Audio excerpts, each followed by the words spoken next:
It's the greatest mystery in literary history. A divisive question with highly contested answers. Who was the writer behind the pen name William Shakespeare? Welcome to Don't Quill the Messenger.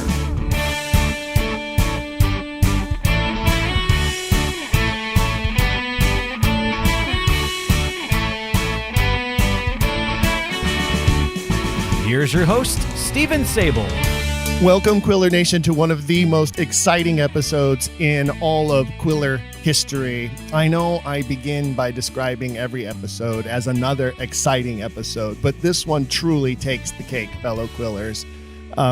It's just that amazing, that incredible, that exciting, and I can't wait to get started and share it with you. But before I introduce today's very special guests, I want to thank all of you for doing your part to keeping the episodes coming. Every Patreon contribution of any size helps us to make sure we can continue to bring you exciting episodes such as this one and so many others we have planned for you for the future. We couldn't do it without you, Quiller Nation, so thank you from the bottom of our hearts, from everyone here at Don't Quill the Messenger and Dragon Wagon Radio. If you haven't yet visited our Patreon page, please find the link on our website. Go to don'tquillthepodcast.com. don'tquillthepodcast.com. On the homepage, you'll find a little red box that says Patreon. Click that. That'll take you to the Patreon page. You'll not only find the various levels and benefits of sponsorship, but also great information there, such as links to the works and research of our guests, information about our special bonus features, updates about the series, and previews of episodes to come. Remember, just visit don'tquillthepodcast.com and click on the Patreon box. It's as simple as that. And now I am bursting with excitement to share this with all of you. And so without further ado, let's go ask some questions. Let me introduce my two illustrious guests for this very special episode of Don't Quill the Messenger. I am thrilled to be seated in the home of Sir Derek Jacobi and his partner, Richard Clifford. And they have graciously invited me into their home to answer some questions about their foray into the Shakespeare Authorship Mystery and their belief that the Earl of Oxford is the true Shakespeare. We're going to ask them some questions about their careers, both of them esteemed Shakespearean actors, each in their own right. And I can't tell you how excited and thrilled I am to be offering this to you, my listeners. Gentlemen, thank you so much for inviting me and taking the time to spend here with me and those who listen to our podcast. Great pleasure. It's a pleasure. Yes. You know, one of the things that I, as myself being a director and actor, found once I discovered Oxford as the author, and even though I do invite guests to the program who believe in other writers and have other candidates, because I think that all questions are worth asking and exploring. Everyone knows that I believe that Edward de Vere is the true Shakespeare. And I found as an artist that it changed the way that I approached the plays, not as much as an actor, but definitely as a director. And so the first question I'd like to ask you is, are there any roles that you played prior to discovering Oxford as the author that you wished you might have been able to go back and do again with an Oxfordian perspective or layer of thought upon it? Difficult question, because I don't think that is, for me, the actor's job. The actor's job is to bring whatever he sees in the character, whatever originality or whatever truth he sees in the character. Who actually put the words on paper, for me, although I believe that it was Edward de Vere, doesn't concern me when I'm learning, rehearsing, and playing. I forget about that. As that I never thought about Mr. Shakespeare of Stratford when I played Hamlet. Where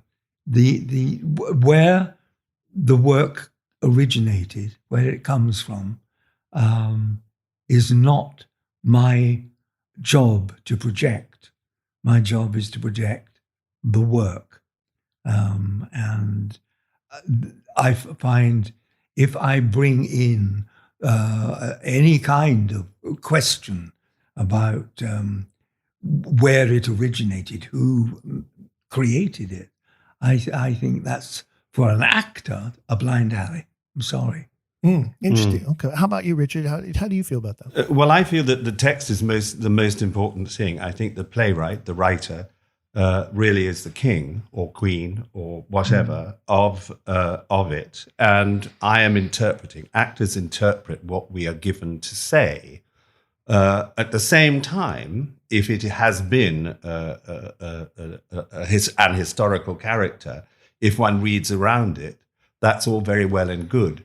But you can't play something that is not being put into your mouth unless you do a dumb show, and then you have to have a program note to tell people what the dumb show was about because you haven't been able to express it verbally.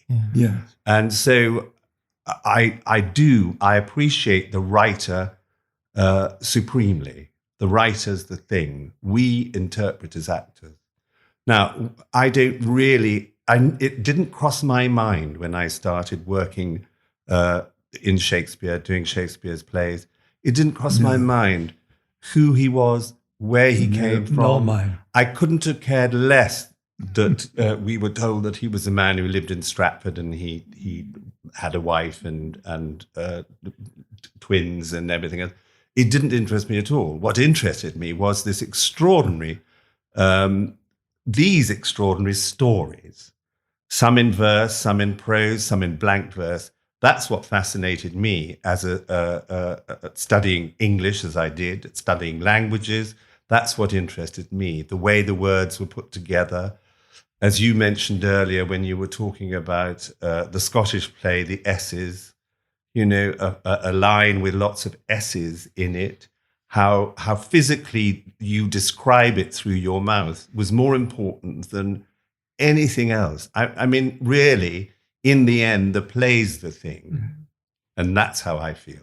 You mentioned that offline, we were talking before we started recording, and I mentioned that I'd been working on Macbeth, and it's funny that you're one of those people who always refers to it as the Scottish play, even if we're not in a theater. Is that just trained in you from the earliest days as an actor? Or? It is. I think we've always been wary of it. Yeah, I think actors are some of the most superstitious people around.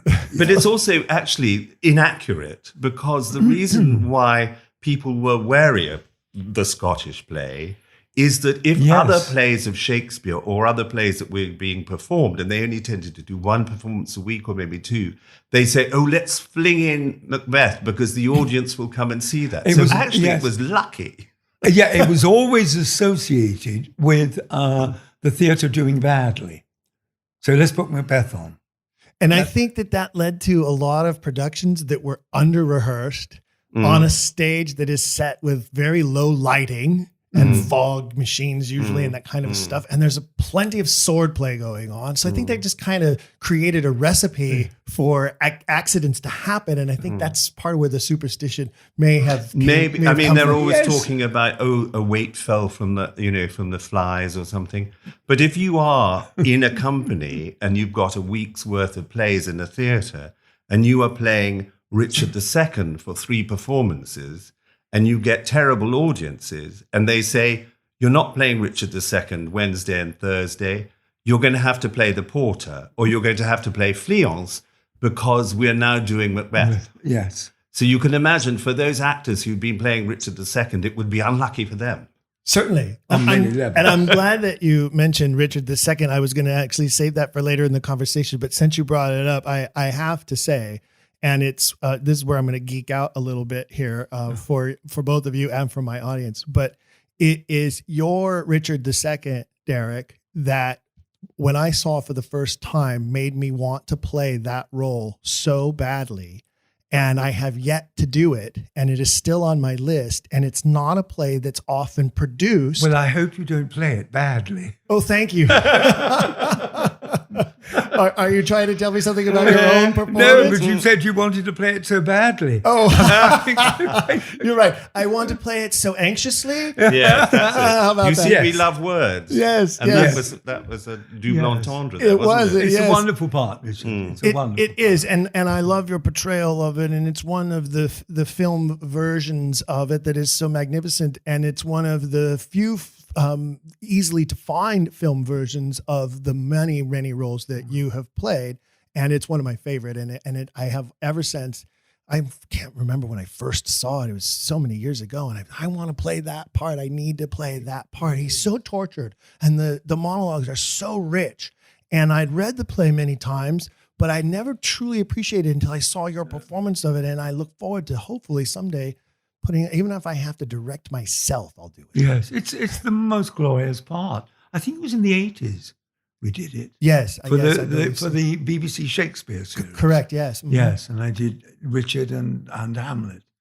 Yeah. Yes. And then you played it on the stage. Played it on stage. I did Richard II and Richard III in tandem. Yes. Yes. Which was fascinating. I remember reading about fascinating. that. Yes. Yeah. And that was that in the States? Yes. No, it was in London. In London. But you also played 2 roles in tandem in the States. Oh. One for which you won a Tony Award. That was Much Ado About Nothing in Cyrano de Bergerac. That's Oh, it. We were correct. both in That's it. it. I was in we it were too. both in it. Yes. Yes. Well, and of course, many people know, Richard, one of the most famous appearances that you've had in Shakespeare was in Branagh's Much Ado About Nothing as Conrad. Oh, yes. And I've played that role, actually. Yes, that's so funny. I mean, if we ever talked about one of our favorite jobs, I have to say that would be mine. I know it's not the largest role, but I loved it for so many reasons. And one of them is that we were in Tuscany for 8 weeks, being made to get a suntan to perform in a play that I think is one of the most joyous plays of Shakespeare ever. I think the simplicity of the language, and I have to say in Ken Branagh's film, the simplicity of the opening when you have the words "sigh no more, ladies." On screen, you can see it, and you think, I know what that means. It was so simple, but I loved it. But I have a little anecdote, is that Keanu Reeves was playing Don John. Mm-hmm. And I love Keanu. He's, I think, a wonderful actor and a nice, kind, and generous man. And I had a scene with him, and Conrad was giving Don John a massage.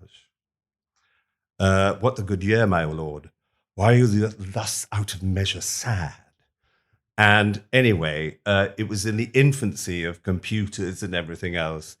And I was told possibly 2 or 3 years later, certainly after the film had been well out, that people used to transpose their own faces or their own heads onto my body.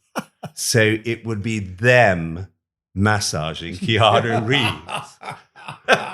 I hadn't heard that. I'm going to go look for those now. There must be GIFs or memes There out must there. be. Right? There must be. But and it was the infancy of computers. But we hadn't gone along with computers, and I thought it was so funny that people would think to do that.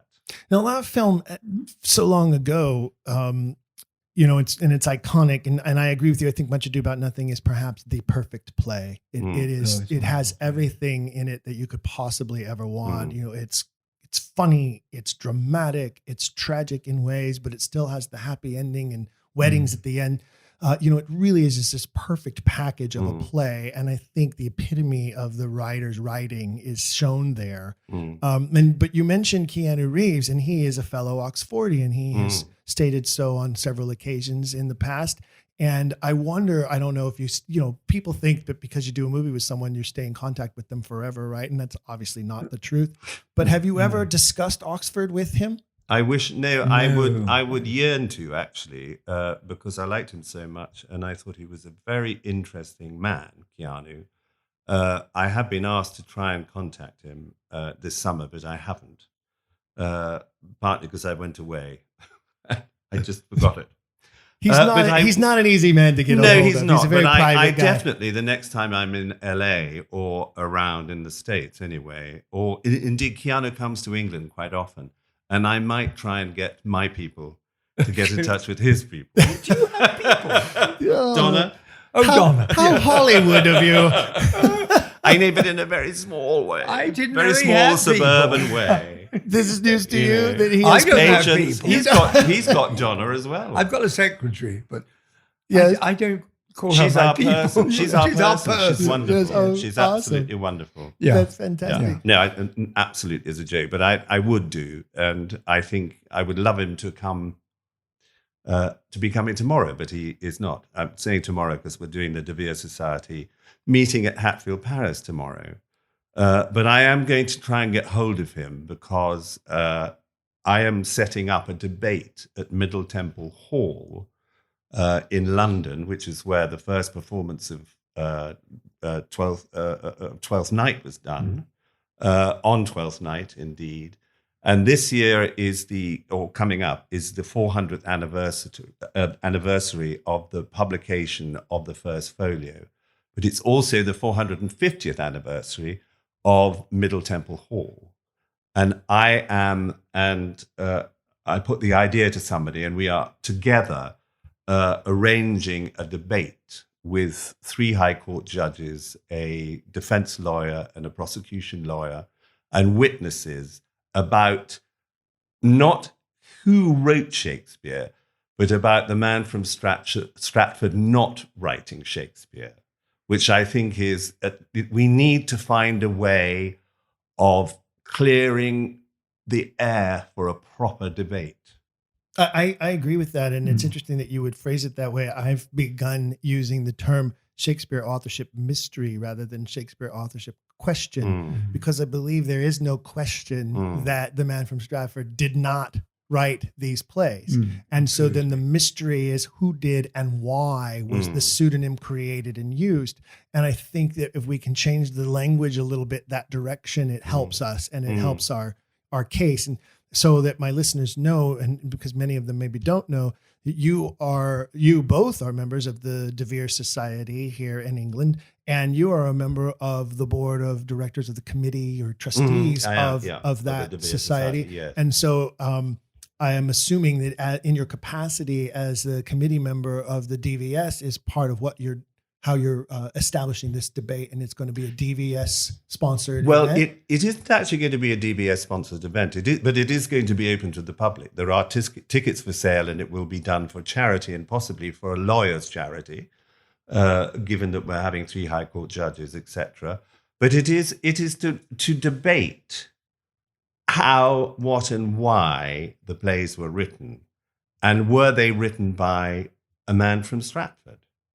Who knows? We truly don't know. The evidence is strong because it's conjecture and everybody has heard about it for the last 400 years.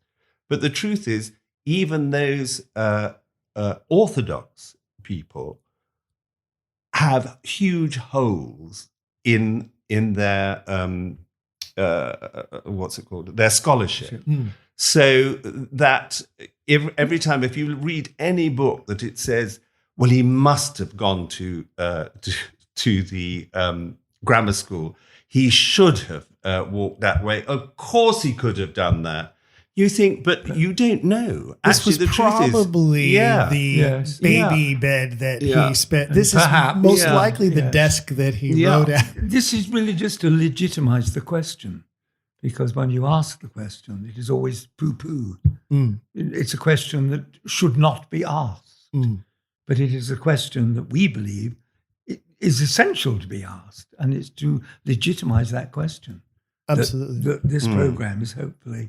Now, you two have been together for quite some time. You're one of those super successful Hollywood couples, even though you're not really Hollywood. But you're sitting here in West Hampstead. Yes, I understand. But we don't have a house in Montecito. No, you don't. No. But it's or true. A swimming pool. You have been together for quite some time, and it's such a long-standing love affair and relationship between the two of you. The question I have about that is, Did you discover Oxford together? Was it separate independently before you became a couple? How does that timeline work? Well, Derek I think it was the Ogden's first book. question. Yeah, weren't you? it was Yeah. Charlton Ogden. Charlton Ogden's book Mm-hmm. called The Mysterious Mr. Mr. Shakespeare. Which is an absolutely fascinating, though very lengthy Yes, book. it is a tome. But I feel that it is the bedrock on what so much of what we think now, that's the start of it. Because when it came my way, it was revelatory, really. I had never truly questioned Shakespeare was Shakespeare. He was the man who lived in Stratford. Huge industry in Stratford is based on the fact. I hear they have a Ferris wheel now. Did they? Really? Yeah. Oh, God. You dress as Anne Hathaway and you fly up and down. Maybe. But it had never The occurred roller to coaster me. will be next. Yeah, oh yes. But it was so it was a revelation. a ducking stool. It was wonderful. And having read that, I searched out anything else, any other evidence. And then I realized that there were quite a few other people who were in the same questioning state as me. And then I began to see some answers, which really convinced me. And then when I allied that with what the Stratfordians were putting forward, my lot seemed much more on the ball. Mine had true, proper evidence. Correct. Yeah. And it's interesting because Derek is a historian. Derek studied history at university. I don't think a lot of people know that. And I don't know that a lot of people know that your approach to it is not just artistic and not just as an actor, but that you have a degree in history and that you are a historian. Yes, I'm awfully clever. You are indeed, aren't you? So, you know what? They should knight you or something. He's a twice a night. Yes. And only one of two people in the world Yeah. to be twice knighted. Yeah. It's my understanding. Yeah. The other one was Olivier. Yeah. Yes. And since you mentioned him, let's talk about him because you knew him. You worked with him as a young man. Him for nearly 7 years. You were a protege. Yeah. Well, it was the first National Theatre, which was founded. This is long before you discovered Oxfordianism. Oh, yes. Yeah. Oh, yes. The National started in 1962 at the Old Vic. I joined in 1963, and I stayed there till 1970. So I was 24 when I joined. So my early years as an actor were very much influenced by the Redgraves and the Oliviers and the O'Tooles and. And it's fitting that later on in life you went on to win an Olivier Award. And that must have been such a special moment in your life to receive an award named after a man who influenced your career in such a heavy way in your early days. Yes, it was. I mean, I don't set huge store by awards. I think it's nice when they come your way, but don't set too much store by awards. They're good to decorate the wall, Actually, as I look around, I don't see You any. don't see any. No. They're all in cupboards. There you go, ladies and gentlemen. There's something you can open to one take of the away. cupboards upstairs and you go, oh my goodness, this is a shrine. You open it and they fall on you like bowling balls out of the closet. Absolutely. No, but it was wonderful to have him as my idol. He was my teacher. He was my director. He was my fellow actor. And friend. And friend. We got on terribly. He kind of loved the young guys that he'd chosen for his company. The Tony Hopkins and the Michael Gambons and the Ronnie Pickups and the Jeremy Bretts. And I was one of that crowd. Well, and I don't know about those other gentlemen and where he found them or brought them in, but I know, and you can correct me if I'm wrong, but the story goes that it was a performance of Hamlet that he saw you in that made him say, that guy has it, and I need this young man. Well, one of the things about being in this business is that apart from any talent that you might have, you have to have a lot of luck. being in the right place at the right time, or just being fortunate. And the luck in that story was that down in Brighton, Joan Plowright and Sir Lawrence had been out for an early supper. They came home. They had lost their keys. They couldn't get in. They went down to the end of the street where they lived. There was a hotel. They checked in to the hotel for the night. They went up to their room. They ordered some drinks. They turned on the television. Onto the television came me as Hamlet. They stayed. No, sorry. watched. I'm only going to change the story because it actually wasn't Hamlet. It was She Stoops to Conquer. Oh, I beg your pardon. And it was, if I just say to you, it was... You see, I'm so Stoops old, I forget things. Oh, I'm sorry for interrupting, but it was She Stoops to Conquer, Yes. and it was a live television performance From Birmingham. of the whole play. That's right. Yes, it was in the days of live television. There we were doing She Stoops to Conquer, and they stayed to the end. They saw it.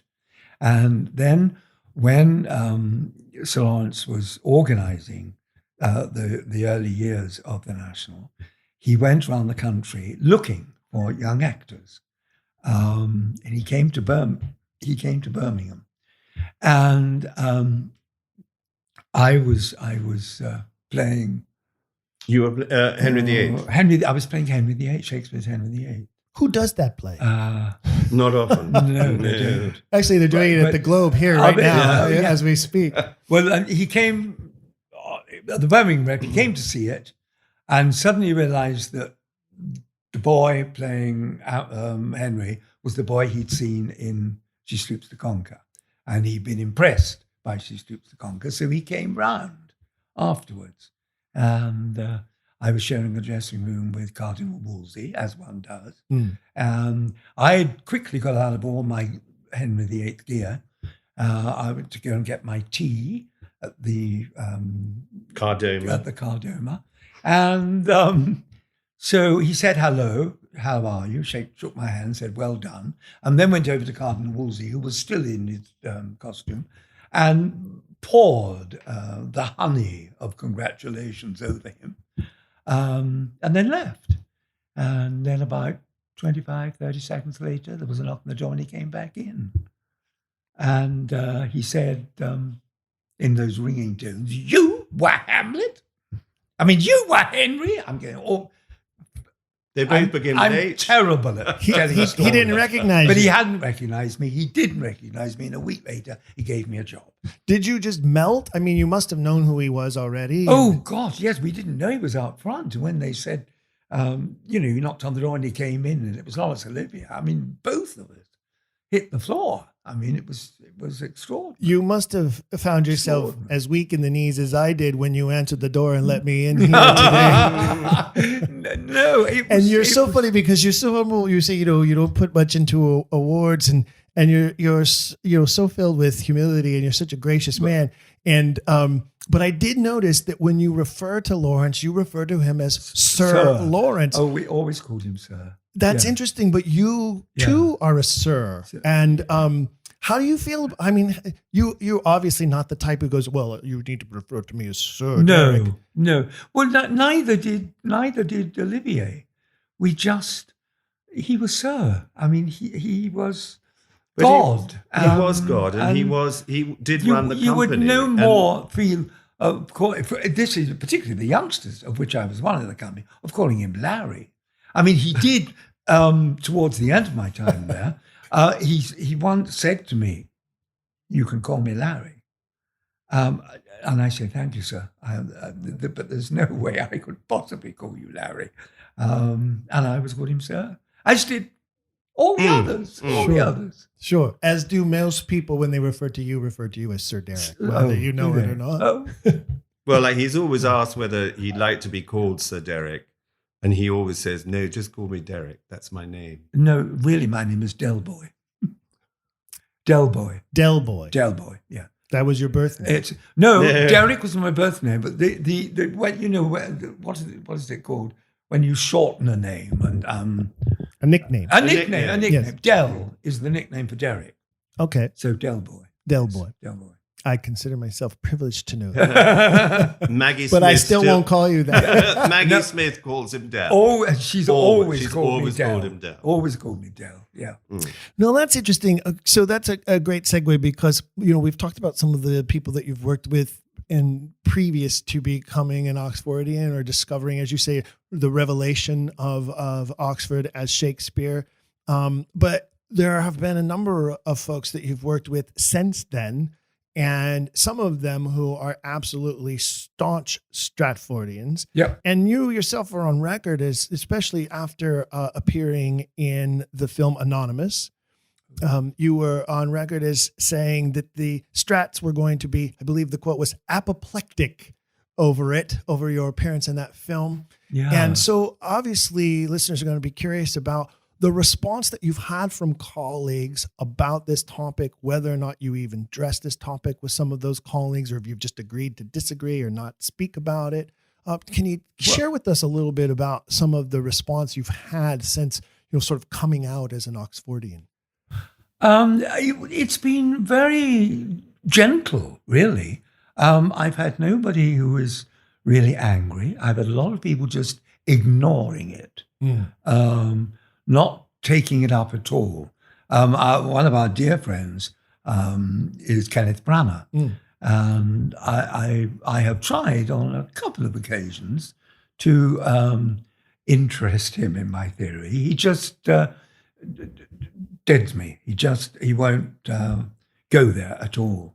And I think most people that I've tried to convince or sway have just refused to argue the point that it is unarguable. So it's Derek's fantasy. That's what they think. I think for the most part, it is people that you talk to who have invested so much in Shakespeare as the man from Stratford. Yes. There's a very small and very old ex-director of the Shakespeare Institute who called both Derek and Mark Rylance mad. In print.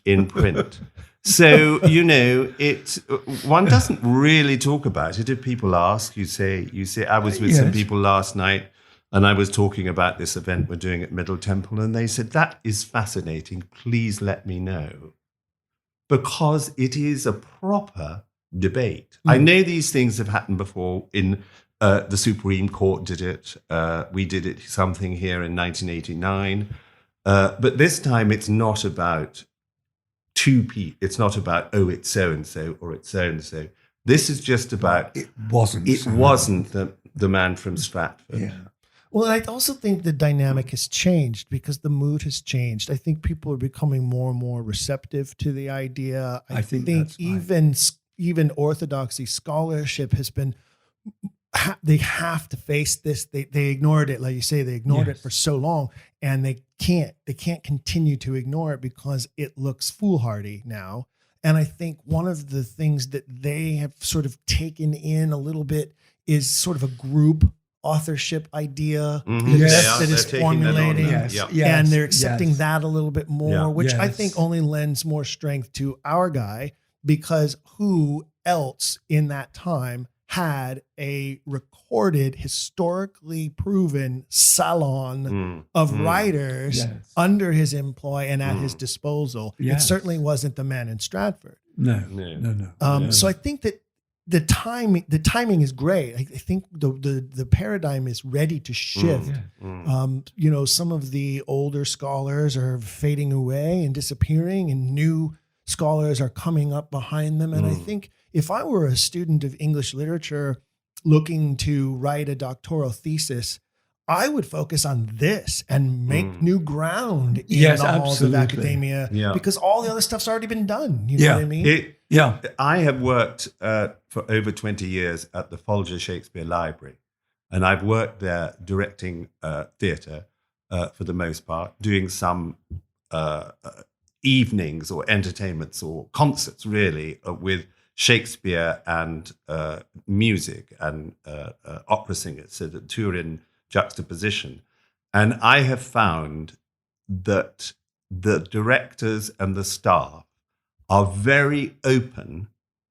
They may not agree, but they are very open to the fact that other people do also have an opinion. And I know under the first, when I was there under the first director, he thought it was complete piffle. The second director thought that I was wrong, but they didn't not employ me. They still employed me, even though I felt like this. But they were incredibly generous. I would go down into the vaults and look at the first folios, and Derek and I were there. He came to see a play that I directed, and they took us down, and then they brought up to the reading room the Oxford Geneva Bible, and we the most famous document. The most famous. I know, and we desperately tried to find, and with all the annotations, the smoking gun, but we couldn't quite do it. I'm sure if we went again, we could, but then it was 15 There must years be ago. a smoking gun somewhere. There must be. I agree with that, and I know that there are a lot of people who think that every stone has been unturned and every document has been discovered, but I don't think that that's true. I don't think I true. think there has to be something else out there, I don't think it's true. and it just takes the right person to look under the rock again. Yeah. When you think that over 100 years ago, Thomas Loney wrote that book, which was really seminal. In terms of 100%. modern seminal work. I just a few days ago or last week or so bought Richard Malim's book, which is connected to Thomas Loney's book. Yes. And how a man with fewer resources than we now have, because we have the computer, we have all sorts of things that we can look at and conjure up and bring up into our physically bring up. He didn't have any of that, and yet he felt very strongly that it was Oxford. What impresses me is that people are now beginning to accept that. And what saddens me is that when this book came out, people sent him up. I don't think they would be allowed to do that today, not in the way we are. We've moved into the culture that we were talking about before we, how you do the plays and everything else. They wouldn't. He was called loony, which in our terms, in English terms, means mad. Oh, it's the madman, loony. And such an unfortunate surname. It was, wasn't it? But that destroyed his credibility. And of course, nowadays, what are the odds of that? Poor Oxford turning in his grave, going, really? My greatest advocate has to have a surname of Looney? I know. You can't write this stuff. No, quite. But it was such a brave thing to do. So brave. Well, and I would argue that Americans tend to be a little less judgmental about it than here, obviously, because, it's Shakespeare and he's, Britain's icon. And so I could assume, because I obviously don't know, but I could assume that there is a level of visceral reaction to this topic here more so than anywhere else in the world, I would think. And so many people would say it was extremely brave of both of you to openly and publicly discuss this topic and to get involved with the De Vere Society, especially to the extent that you have become involved with the De Vere Society.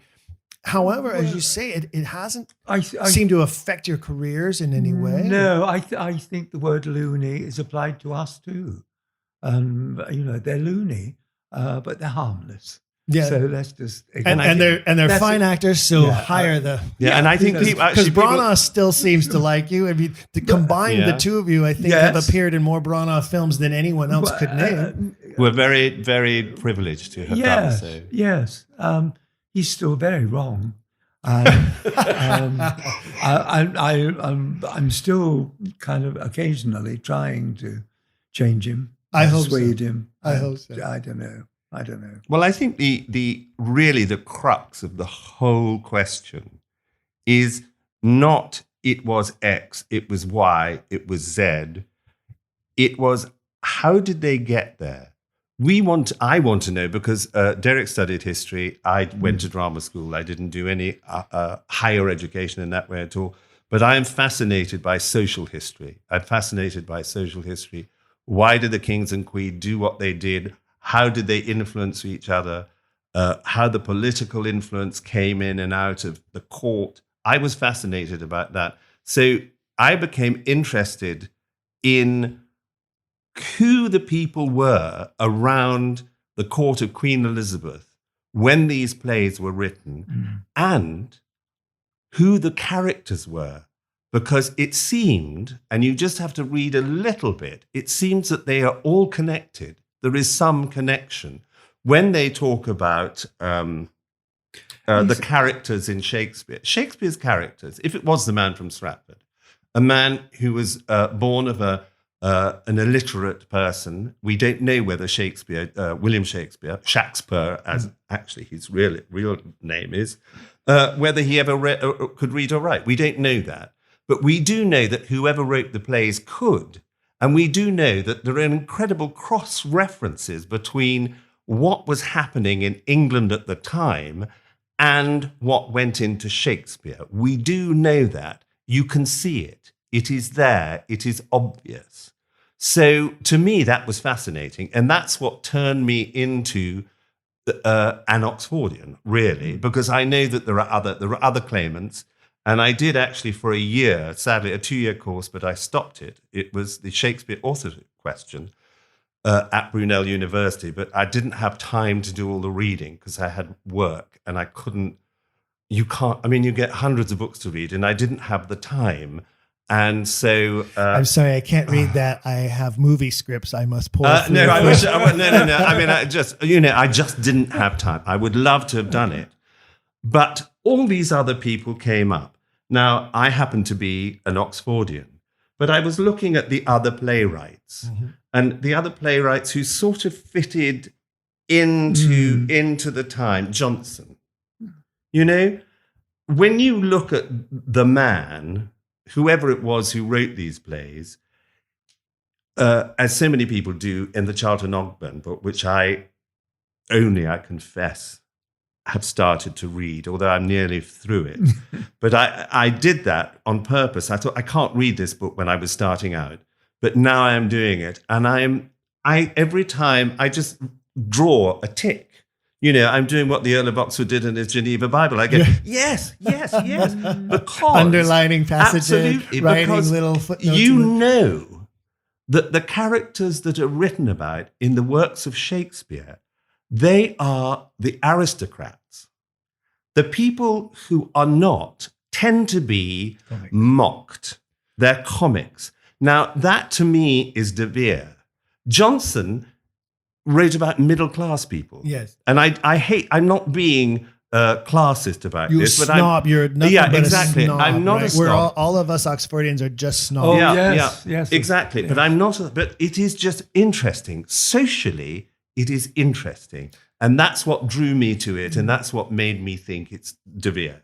I agree with that completely. And that kind of circles us back to the beginning of the conversation. And I'll raise this issue. So in looking at the work and then looking at the real life people in the Elizabethan court, and I tend to believe that the plays were first written for an audience of one, then an audience of 40 to 50 people, and then the general public. The audience of one first being the queen, and then that 40 or 50 people being those members of her court. And in many times, those plays are written to influence policy, or to raise a glass, as it were, to some of those members of court, and in many cases to lampoon those who were the enemy. There was Oxford's revenge on many people came through his pen and the way they were personified. So one of those is a particular example that's relevant to you, Derek, and it's most scholars believe that Christopher Hatton is provided the impetus, the inspiration for the role of Malvolio. Yeah. And so earlier when you answered about does knowing Oxford and his connection to the plays influence or play a part in the development of the character as the actor, did you have any inkling at all about Hatton being the potential inspiration for Malvolio when you played your classic award-winning performance of Malvolio? Yes, of course. I knew that it was based on Hatton, and I believed it was based on Hatton. But again, my answer to that is an actor's answer, That doesn't help. My belief in that, my knowledge of that, does not help the actor learn the lines, put the costume on, get on the stage and do it. It's something that is completely cerebral and not to do with the actual performance. Totally separate. What I find interesting is that none of the people who ever acted at the time, the actors at the time, none of them mentioned anything about who wrote them.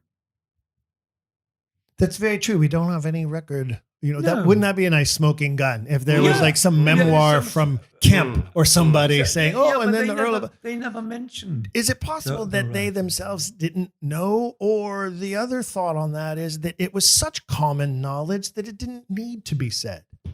Or it was too dangerous to say. Yeah. Mm-hmm. Yeah. It could have been. Well, there are well-known secrets at that level, and throughout history there have been such that quote unquote everyone knew, but no one talked about. Yeah, I mean, look how many bastards of the court there were that everybody knew, but nobody talked about. Oh, yes. Anybody with a name fits something, And was the illegitimate child. Sure, and the illicit affairs that went on behind the scenes. I mean, everyone knew that Richard II had dalliances with some of his dandy favorites at court, but they didn't talk about it. Everybody knew that James was very similar when he became king, but they didn't talk about it. So these types of quote unquote secrets weren't necessarily so secret, and it's possible that this secret wasn't so secret either among that it group is perfectly possible of elite. Yes, And also, we don't really understand as a modern viewer, member of the audience, thinker, that only now are people. Sorry, that's the clock ringing. Are only now, Tom Stoppard wrote that play. You know his oeuvre. In those days, it didn't matter who wrote. They weren't interested in who wrote them. And if they were, the reason, in my view, that the Earl of Oxford was not named is because he couldn't do it. He was... After the Queen, he was the next highest person. He was the Lord Chamberlain. That's what he was. He couldn't be seen to be writing frivolities. And we all go, the play, which we feel, I feel, everybody else feels. But in those days, it wasn't that.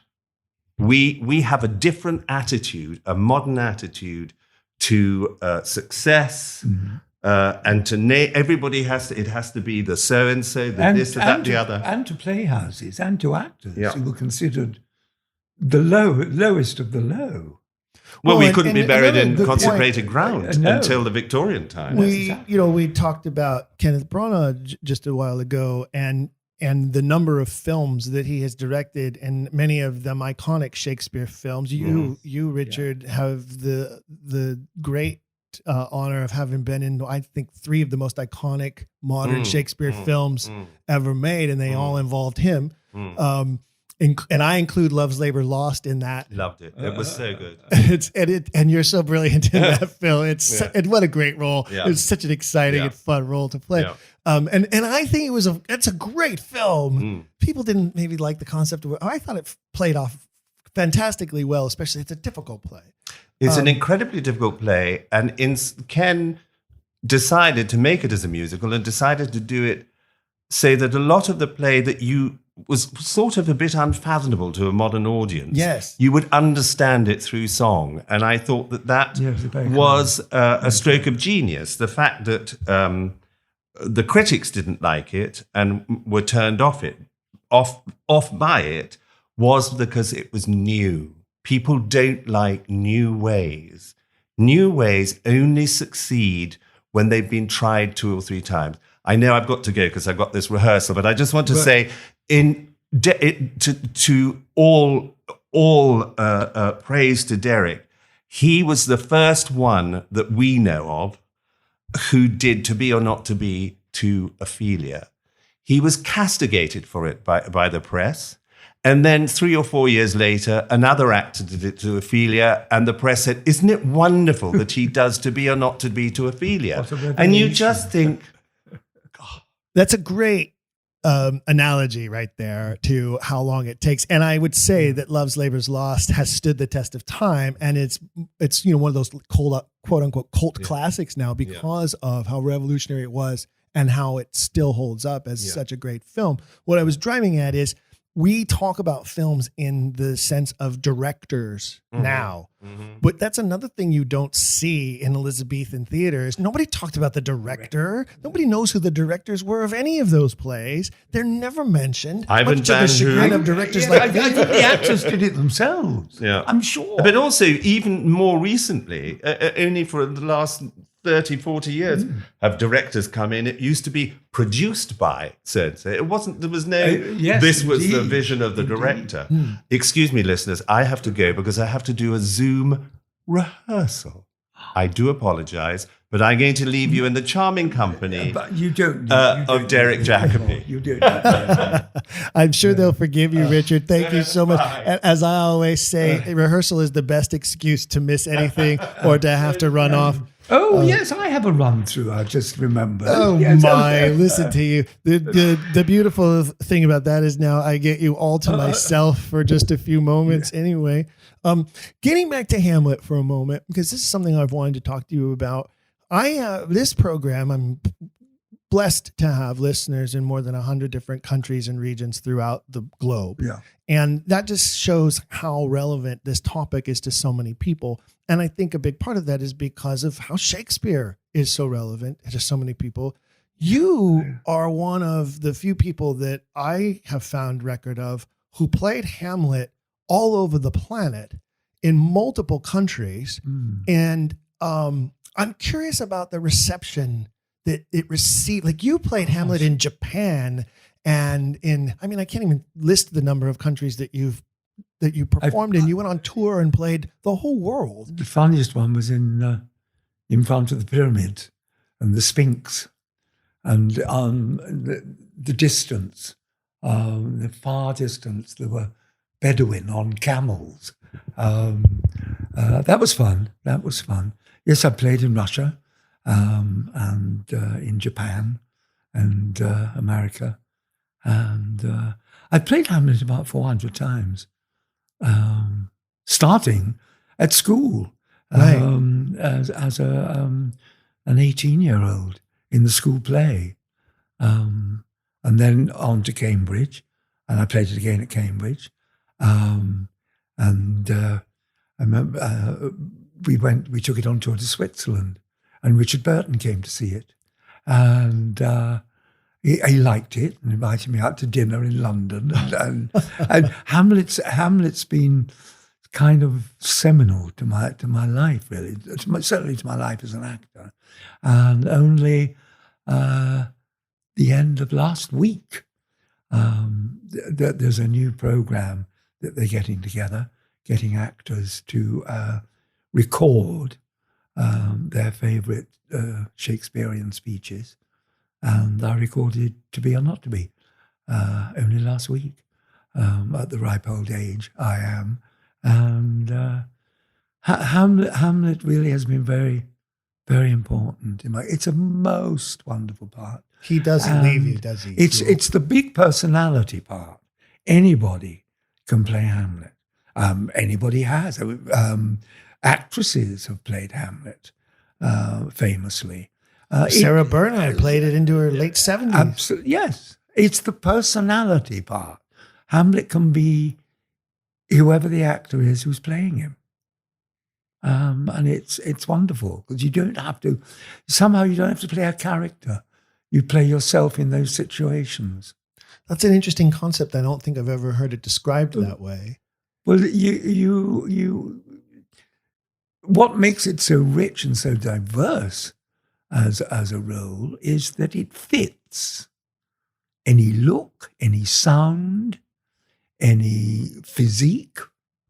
That is Hamlet. So many Oxfordians and even Orthodox scholars have recognized the connection of Hamlet to Oxford's life. And many of us believe that Hamlet is the most autobiographical I agree. play yes, of I agree. all. Yes. And What would you say are some of the moments that the character goes through that tie most closely to Oxford, and that where he's coming through the character? Gosh, that is a very difficult question, because the two concepts in my head were never joined.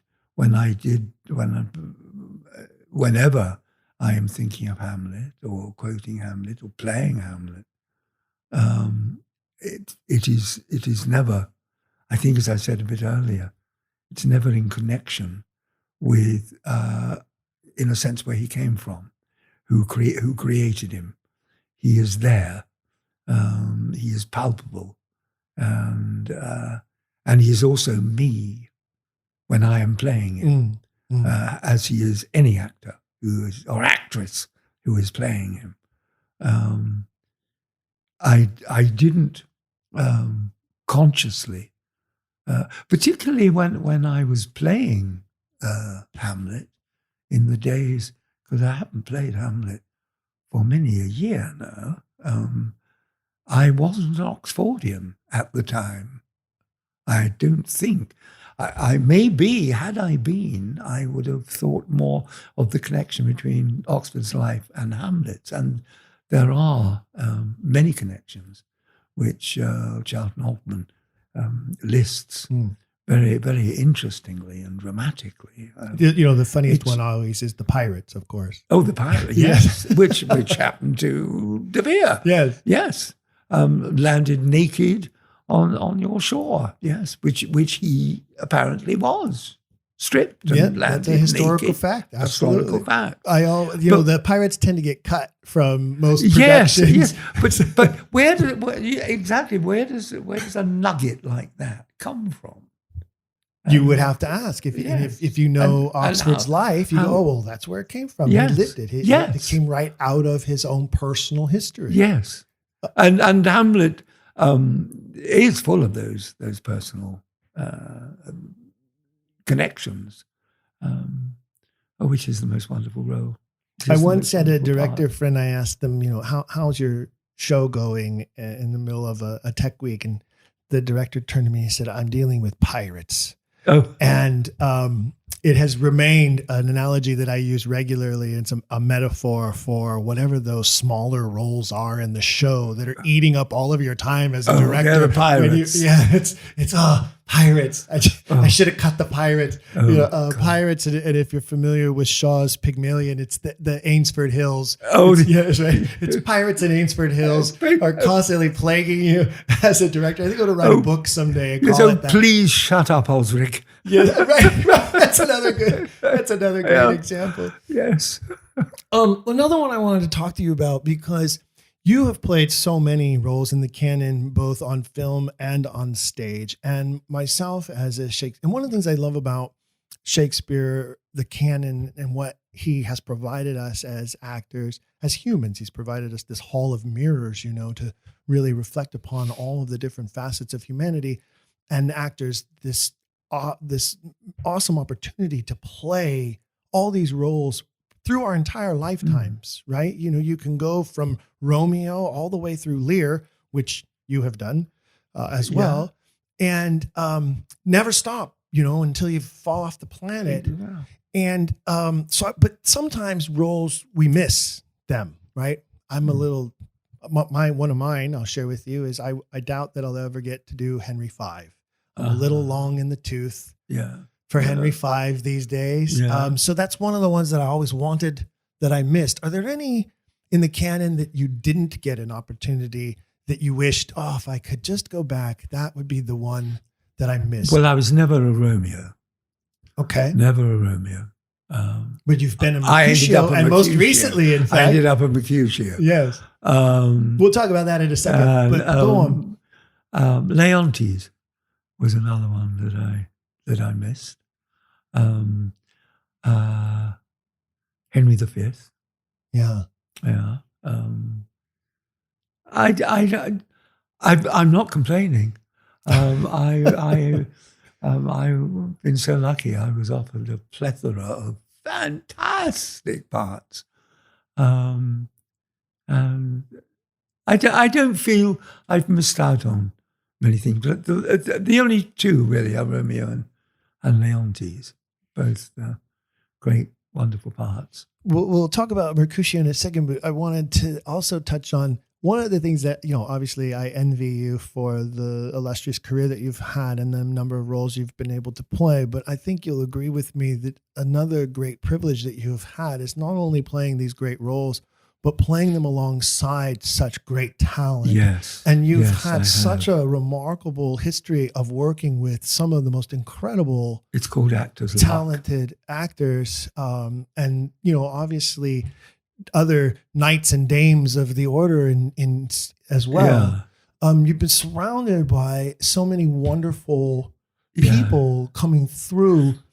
And one of the things that I always find is an actor, for me, the best compliment you can receive is from a fellow actor is that you're a giving and gracious actor. And, and that has been said about you many times.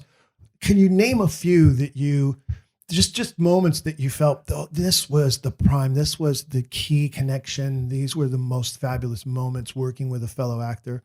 Oh my goodness, that is a very deep question. I'm not sure I'm entitled to answer it. I keep going back to luck, in that I didn't go to drama school. So because I don't ultimately believe you can teach acting. You are an actor or you're not. You can be taught methods, you can be taught ways of doing things, you can be taught how to sword fight or, all kinds of things. But you can't be given the impulse that makes you an actor. Actors are born, I think. I was very lucky in that, having bypassed drama school, going to university, acting all the time I was at university, academic work elbowed. I got the actor's degree, called a 2-2, right down the middle when I left. Straight into a job, 3 years at the Birmingham Rep. The Birmingham Rep was considered the prime repertory company in the theatre. Olivier had been there, O'Toole had been there. And I stayed there for 3 years. That was my drama school, 3 years at Birmingham. And then I've told you the story of Olivier being there. Right. Then 3 years at Birmingham, on to 7 years at the Old Vic and the National. So for 10 years, I wasn't out of work. I was in work with stars of my profession, with the Redgraves, with the Oliviers, with the Albert Finneys, with the Maggie Smiths, with the Robert Stevenses. And of course, well, hopefully, some of it rubbed off on me. And luck doesn't come more gilt-edged than that, So at the end of my 10 years as a working actor, right from day one to the day I left the National, the next thing I did was a big movie called The Day of the Jackal. And, huge film. Yeah. And so that carried on. And then television came along, and suddenly, again, they had thought of many other people before they got to me. Claudius came along, and Claudius got me onto Broadway and America. I'm exhausted talking about it. I'm exhausted thinking about it. It's been so much. Your filmography, your stage credits, your body of work is immense, sir. Well, it's 62 years of it now. Yes. I've been around a long time. Indeed. And yes. So let me reverse the question then. How about any actor that you haven't worked with that you wished you'd had the opportunity to work with? Oh, gosh. Oh, well, I did work with him. The first one that came into my head was Richard Burton. And of course, I did a little film with him. I played a very small part, but I think I had a scene with him.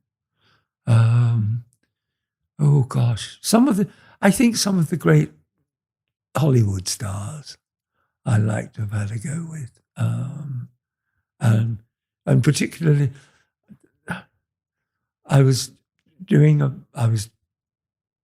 can't remember what I was. I think it was Cyrano de Bergerac in New York, and finished the play, did the curtain call, went back to the dressing room. There was a knock on my door, and in walked Katharine Hepburn.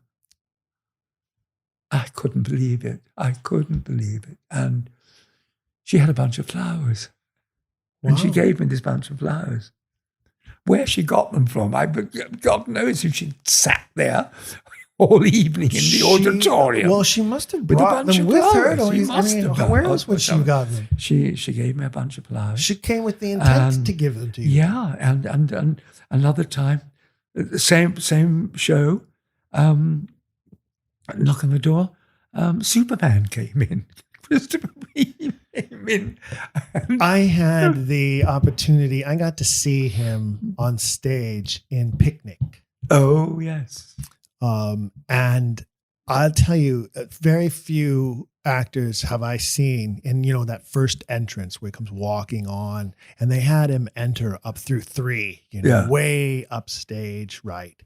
And, he comes sauntering on with the jacket over the shoulder and the hat kind of crooked. And a few times in my life have I been unable to take my eyes off of somebody. Yeah. He just commanded the entire room. This was at the Amundsen Theater in LA. Oh, gosh. And he'd command, that's a huge space. I played it. Yeah, of course you have. Wait. Of course you have. You've played them all. It's a magnificent space. Yes, but and it goes up so steep, right? Up. Yeah. Then we were in the mezzanine somewhere, but he just owned the room. He had such a charismatic presence, Yes. and so a lot of people don't know what a fine actor he was. They attribute him to Superman, but he was such a fine actor, and he was so compelling on the stage, and that's amazing. He just showed up to see you as Cyrano. And talking to the Amundsen. When I was there, it was with the National Theatre, and for the life of me, I can't remember. There were 3 sisters. Oh, my. Olivier's 3 sisters. And I was playing Tusenbach. Just that light little play. Yeah. Tusenbach in those days. And after the first night at the Amundsen, there was a reception in the Dorothy Chandler Pavilion. Yes, right across. And it was a sit-down do. And members of the company, the cast, were sat at tables with empty chairs for the Hollywood glitterati to come and join us. And I was sitting with an actress who had been in the show with me. We had 2 empty chairs. And the first chair, a gentleman came down. I had no idea who he was. So he had to tell us that he was George Cukor. I had no idea. Oh, my word. And then Our Lady didn't appear. Everybody else, there was, all the Hollywood glitterati were there. And everybody got their famous people. We still had an empty chair. And eventually, through the door came this lady, huge Titian hair, great emerald necklace. She looked $1 million. And she walked in and she came and she sat down at our table. And I've forgotten her name. I can only say Mrs. Miniver. Do you know who played Mrs. Miniver? I don't. The people listening to this are screaming now. They do that regularly. They're in my screaming episodes. the name. They do that. Dates, names. The most famous. It happens all the time. It's being old. I'm old, and I forget things. I'm not. I'm old too, and I forget things too. I will remember it by the end of this interview. The fact that you got to sit next to George Cukor is in itself a pretty phenomenal thing. And not know who he was. The interesting thing about him, I happen to know a bit about him because I produced and directed a production of The Women. Oh, and, yes. a very famous film version that he directed. And I styled my stage version very similar to his in several different ways. That's not part of the story, but what I learned about him is that he was known as the women's director because of that and other films. But the truth is more men received Academy Award nominations for being in George Cukor films than anyone at the time, during that time when Cukor was, at his height as a director. It's unfortunate you didn't get a chance to work in one of his films. I know. You might have had an Oscar. Oh, gosh. You never know. You never know. No, I didn't.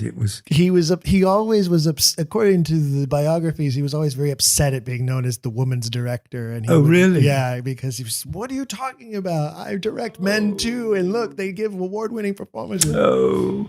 No, but that's incredible. But that was some time ago. You haven't played the Amundsen since then. Oh no, this must have been late 60s. Sure. Something like 68, 69. Because Cukor was still alive, and he didn't live very much longer after that, I don't think. He was an older man by then. Yeah. So how about roles that you can still play that are still on your list to play? Because there must be some, I'll share one of mine. One of the roles that I look forward to playing, I'm old enough now, but I still have time, is Leonardo in Much Ado About Nothing. Oh, yes. Yes, I think it's a fabulous role. It's a meaty role. It gets some fun, humorous scenes. It's a dramatic wedding confrontation scene is wonderful. So that's one of the ones that I eventually will jump on board to play. That's on my list. How about you? Anything still on your list? You've done your Lear already, so yes, I've done the Lear. There's nothing. I know. There's a part that. Comes on at the end. Fears. Fears in, of course I've forgotten the play now, the most famous play in the world, Chekhov. And they all leave the house and Fears comes on and steals the entire evening. Hardly says a word. Anyway, again, it's not. Is it? It's not the seagull. It's the seagull. Yeah, yes. The seagull. Yeah. Yes, it's the seagull. But no, not really. I suppose I'm into playing grandfathers. The good thing about being is that you can play the Jubes and then the middle-aged and then the old ones. Mm-hmm. You don't. You spend your whole life. You don't outlast or outlive your usefulness somehow as an actor. Indeed. If you're lucky, and I have been lucky. And the women too, the women get it great. They can go from Juliet all the way through Queen Margaret. Yes, right? Yes, they can. And Queen Margaret into Richard III, Queen Margaret, yes. right? Where she's, the much older woman. Yes. And, us men, we go from Romeo to Lear. And everything in between. I know as we record this episode, it's the eve of the event at Hatfield House for the De Vere Society. And it's one of the reasons why I'm here in England and why you've been so gracious to invite me to your home for this episode.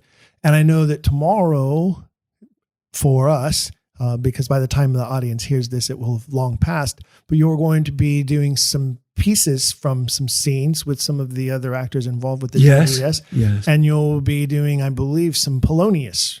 Some Polonius and some Hamlet. Yeah. What can you give us a little insight? Which of the scenes of Polonius that you'll be delivering? The scene with the Laertes. Of course. Of course. Telling Laertes how to behave. Yes, the speech. The speech. Yes, of course. Speech. Neither a borrower nor a lender be. Yeah. Sure. Have you ever played Polonius on the stage? No, I haven't. So there's one you still have ready to do. I've played Laertes. I played Laertes to Peter O'Toole's Hamlet at the Old Vic, directed by Olivier in 1963. Long time ago. But I think Hamlet, Laertes is the only other part in Hamlet I've played. Yes, it is. Yes. Well, so that we set the record straight for all of my listeners, at least, I know that there was a recent article in The Guardian where you were quoted as saying that you might not get on the stage again, but you're going to be on the stage at the DVS event. Yes. And yes. There still might be some productions ahead of you. Yes. I think I said I find acting terrifying, but I've always found it terrifying. And in these days of telly and film, which is much, much easier than theatre. Of course it is. Oh, much easier. You get as many takes as you want. Many as you want, and theatre, it's 8 shows a week. When you're doing Lear, 3.5, 4 hours a night, 8 times a week, it's heavy. It's heavy physically, mentally, vocally. And I always tease my wife, because she's an actress as well. I always tell her, I'm going to start memorizing the lines for Lear now, so that by the time I'm old enough to play the role, they'll be in there already somewhere, and I won't have as much work to do. And I tell you, there's a lot of them. Yes, there's a lot of them. Yes, it's a Hamlet-sized role for a man twice or almost 3 times Hamlet's age. Yes, it is. But it's wonderful. It's a wonderful, wonderful part. Yeah. So I think that's wonderful to know that you're still available in case somebody needs to call you. Oh, yes. Please stress that. When I am available. When I call you next summer to come play Leonardo in my production of Much Ado About Nothing, I will give it more than one thought. Okay, thank you. You're so kind. I will. You're so kind. Well, again, I just want to thank you so much for taking this time with me and inviting me into your home and this pleasant cup of tea. I am so privileged to be able to say that I had afternoon tea with Sir Derek Jacobi and Richard Clifford in their home. I know my listeners were thrilled to have the opportunity to hear your insights about Shakespeare, the roles of Shakespeare, and your commitment to Oxford as the author. What do you see, in closing, what do you see as the most important thing that we can do to continue to push this pendulum that direction? I think keep talking about it.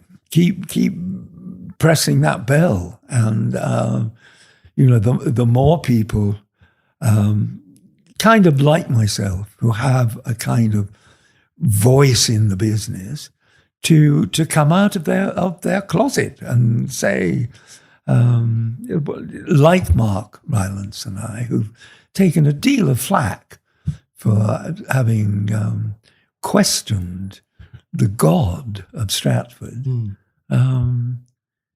But there is a question. There is a very potent question to be asked and answered.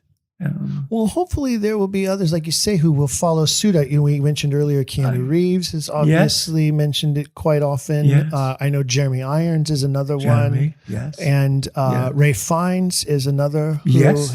So the number of illustrious actors who have a sort of a celebrity status. If I can just get Ken Branagh on board, that would satisfy me. I agree. Whatever I can do. I'll keep trying. I will help however I can to help make that happen. Yes. That would be a big win for us. It would. It would. Well, let's see if we can't line him up for the next episode and we'll debate it with him. How about that? All right. Let's try. We'll give it a try. Okay. Well, there you have it, ladies and gentlemen. I'm now 6 degrees. I'm now 1 degree away from Kenneth Branagh. Derek, thank you again so much. Great pleasure. What a magnificent treat for all of us, Quiller Nation. Of course, I could have gone on for hours with Sir Derek and Richard, but as you know, Richard had to be pulled away because of a Zoom rehearsal that he was called to for a film project that he's working on. And Derek is preparing to welcome guests for a dinner party to celebrate his birthday, which happens to be the morrow after this recording. Once again, I am so grateful to both of them for welcoming me into their home and giving all of us so much time, even on the eve of such a happy occasion. I know there were some topics we touched on and said we would get back to in the conversation and then forgot about, but maybe we'll be fortunate enough to have them back as guests again in the future. I promise that I will follow up with them about the event Richard is planning for the spring and an update from Derek about his progress with good old Kenneth Branagh. Before we wrap things up, and I do my little dance to shed the afterglow that I am feeling of being in such esteemed Shakespearean company, I want to encourage you all to visit our Don't Quill the Messenger Patreon page to learn more about future episodes to come from my time here in England, as well as regular updates about the show, such as our monthly bonus features. This month's bonus feature is a play-by-play recap of the De Vere Society autumn meeting at Hatfield House, which featured scholarly presentations, musical interludes, and dramatic readings. We have an entire library now of bonus features available for all of you serial quillers out there, so please check those out and go and enjoy them. You can all look forward to more episodes coming from my visit to England, including a fascinating episode with actress and theater educator Annabelle Levinton about her Women of Shakespeare project, which is super exciting, and I can't wait to share the details about that with all of you through that episode, and an episode with James Warren that we recorded together inside the British Library, where he was conducting his latest round of important research for the Oxfordian cause. Remember, fellow quillers, you make all of this possible, and we couldn't do it without all of you. So again, thank you for choosing us out of all the podcasts out there. Thank you for going on this journey with us into the exploration of this centuries-old, incredible literary mystery. I'd like to once again congratulate Annie Fields, our October Quiller of the Month, and remind you all to write to me with your comments and suggestions. You can reach me by writing to contact@don'tquillthepodcast.com, contact@don'tquillthepodcast.com. I answer every email. It takes me a little time sometimes, but I answer every email. Can't wait to hear from you about this episode, what you thought, what you enjoyed. Just share your excitement with me. Send me your emails. I love to hear from you, fellow quillers. And that being said, once again, Quiller Nation, say it out loud with me. Keep asking questions. If you've enjoyed today's episode, please leave a rating and review in your podcast player. For even more, visit our website, don'tquillthepodcast.com. There you can find official merchandise in our shop, as well as a link to our Patreon. This show is made possible by people like you. We hope you'll consider showing your support by becoming a monthly patron, where you'll receive bonus material and tons of exclusive perks. You can also join in the conversation on our Discord and by following us at Don't Quill the Pod on all social media. All of this can be found at don'tquillthepodcast.com, don'tquillthepodcast.com.